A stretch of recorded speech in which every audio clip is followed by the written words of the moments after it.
आज एकेडमी का पहला दिन था। सलार उठा, तैयार हुआ, नाश्ता किया और एकेडमी के लिए निकल पड़ा। सलार हाफसाबाद का रिहायशी था।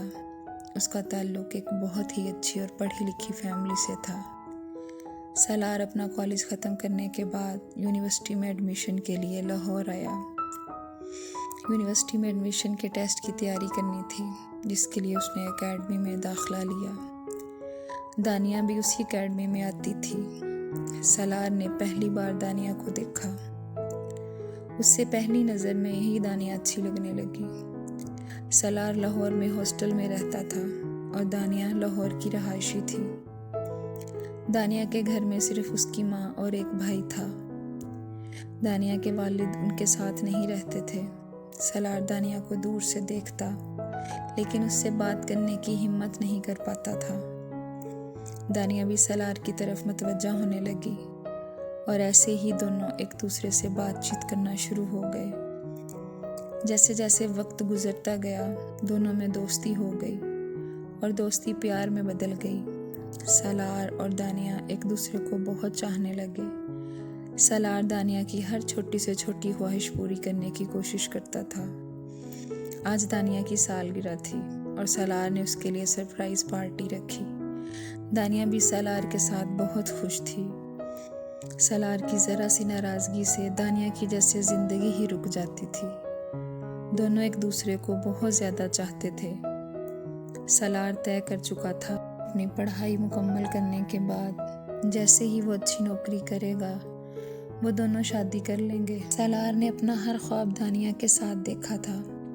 वो दोनों घंटों बातें करते। उन दोनों की दुनिया बस एक दूसरे में ही बसती थी। सलार जब छुट्टी गुजारने घर जाता तो घंटों दानिया से फ़ोन पर बातें करता। सलार की वालिदा भी जान चुकी थी कि सलार की ज़िंदगी में कोई लड़की है। उन्होंने इस बारे में सलार से बात की तो सलार ने दानिया के बारे में सब कुछ सच सच बताया। सलार की वालिदा खुश हुई और उन्होंने सलार को यकीन दिलाया कि जब तुम अपने पाँव पे खड़े हो जाओगे तो मैं तुम दोनों की शादी कर दूंगी। सलार का आखिरी साल था पढ़ाई का और उसने दानिया से अपनी शादी की प्लानिंग शुरू कर दी। लेकिन दानिया ऐसी कोई बात नहीं करती थी, जबकि सलार का हर ख्वाब, हर बात दानिया से शुरू होती और उसी पर ही ख़त्म होती। सलार का एक दोस्त था हमज़ा, जो सलार के साथ ही पढ़ता था। वो सलार और दानिया के बारे में सब कुछ जानता था। रात रात भर हमज़ा से दानिया की बातें करता और हमज़ा को अपने मुस्तकबिल के ख्वाब बताता था। आज सलार कुछ परेशान था। हमज़ा ने सलार से उसकी परेशानी की वजह पूछी। सलार ने हमज़ा को दानिया के रवैये के बारे में बताया।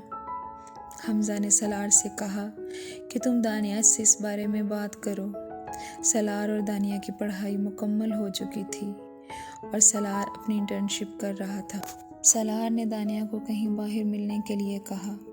पहले तो दानिया ने बहुत सारे बहाने बनाए, लेकिन फिर मिलने आने के लिए राज़ी हो गई। सलार अपनी सुर्ख रंग की गाड़ी में दानिया को खुद लेने जाता और छोड़ने भी जाता। ये गाड़ी उसने दानिया की पसंद से ही खरीदी थी। दोनों खाने के टेबल पर बैठे और सलार ने दानिया से पूछा कि दानिया तुम क्या खाओगी। दानिया ने जवाब दिया कि मुझे भूख नहीं। दानिया बहुत बेजार लग रही थी। सलार ने जब दानिया से उसकी इस बेजारी की वजह पूछी तो दोनों में बहस शुरू हो गई। उसने सलार से अपना हाथ छुड़वाया और मुड़ के पीछे भी न देखा और चली गई। उसके बाद सलार ने हर मुमकिन कोशिश की दानिया से बात करने की, राब्ता करने की, लेकिन दानिया ने सलार से कोई राब्ता ना किया। इन्हीं दिनों सलार का एक और बहुत अच्छा दोस्त बना, उबैद। अब ये तीनों दोस्त इकट्ठे बैठते, पूरी रात सलार की बातें सुनते और उसे समझाते। सलार दानिया के रवैये की वजह से डिप्रेशन में जाना शुरू हो गया। वो बहुत अजीब बातें करने लगा। उसके दोस्त हमेशा उसके साथ रहते। एक रोज़ सलार और उसके दोनों दोस्त कहीं बाहर खाना खा रहे थे। अभी खाना रखा ही था कि हमज़ा के नंबर पर एक मैसेज आया। उस मैसेज को पढ़कर हमज़ा के चेहरे के रंग ही बदल गए। उबैद और सलार हमज़ा से पूछने लगे कि ऐसा क्या हुआ है हमज़ा, सब खैरियत तो है। हमज़ा कुछ देर खामोश रहा। फिर हमज़ा ने कहा कि मेरे नंबर पर एक मैसेज आया है। सलार और उबैद घबरा गए। उन्होंने बहुत घबराए हुए लहजे में पूछा, हमज़ा किसका मैसेज है? हमज़ा ने सलार का हाथ पकड़ा और उसे बताया कि दानिया की वालदा का मैसेज था। दानिया ने अपने कज़न के साथ घर से भागकर शादी कर ली। हमज़ा के ये अल्फाज सुनकर सलार के पैरों के नीचे से ज़मीन निकल गई। दोनों दोस्त सलार को लेकर हॉस्टल चले गए। सलार के लिए ज़िंदगी ख़त्म हो गई। अब ना उसके कोई ख्वाब बचे थे और ना जीने की कोई ख्वाहिश। वो हर वक्त बस रोता रहता। सलार हर वक्त अपनी ज़िंदगी ख़त्म करने के बारे में सोचने लगा। सलार के दोस्त साई की तरह हर वक्त उसके साथ रहते। वो सलार की हालत को बहुत बेहतर तरीके से जानते थे। लेकिन वो कहते हैं ना, वक्त हर ज़ख्म का मरहम होता है। वक्त के साथ साथ सलार खुद को संभालने लगा। इन सब में सलार के दोस्तों ने उसका बहुत साथ दिया। ऐसे ही 2 साल गुजर गए। अब सब दोस्त अपनी अपनी ज़िंदगियों की तरफ बढ़ने लगे। उबैद की शादी हो गई। हमज़ा और सलार दोनों अलग अलग मुल्कों में पढ़ाई के लिए चले गए। सलार 1 साल बाद पाकिस्तान वापस आया।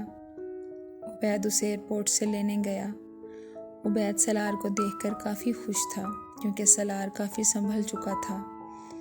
सलार बस कुछ दिन के लिए अपने मुल्क आया था। अब उसकी फैमिली भी हमेशा के लिए अमेरिका शिफ्ट हो रहे थे और ये सलार और उबैद की शायद आखिरी मुलाकात थी और ये वक्त दोनों दोस्तों के लिए बहुत कीमती था। सुबह के नाश्ते से लेकर रात के खाने तक ये दोनों दोस्त एक साथ वक्त गुजार रहे थे। आज जब खाने के बाद सलार और उबैद काफ़ी पीने के लिए गए तो सलार के नंबर पर कुछ मैसेजेस आते हैं। सलार जब अपना मोबाइल मेज़ पर रखता है तो उसकी आंखों में आंसू होते हैं और उसके हाथ कांप रहे होते हैं। उबैद बहुत हैरानी से पूछता है, सलार क्या हुआ? सलार मैसेजेस खोलकर मोबाइल उबैद के सामने रख देता है। कैसे हो सलार? क्या मैं तुमसे एक बार मिल सकती हूँ? वो मैसेजेस दानिया के थे। अब उसकी एक बेटी भी थी। सलार ने उसे सिर्फ एक ही मैसेज किया, अब बहुत देर हो चुकी है। जो दानिया ने सलार के साथ किया उसके बाद शायद सलार का औरत ज़ात से भरोसा ही उठ गया होगा। धोखा देना बहुत आसान होता है लेकिन धोखा सहना बहुत मुश्किल। उसके बाद दानिया का कभी कोई मैसेज ना आया। सलार अमेरिका चला गया और अपनी ज़िंदगी जीने लगा। दानिया ने शायद बहुत देर कर दी सलार की मोहब्बत को समझने में। तो दोस्तों, कैसी लगी दानिया और सलार की कहानी? हमारे इर्द गिर्द न जाने कितनी कहानियाँ हैं और कितने दुख हैं। हर इंसान खुद में एक कहानी लिए बैठा है। तो मिलते हैं किसी और कहानी के साथ। हमारी अगली कहानी का इंतज़ार कीजिएगा। अल्लाह हाफिज़।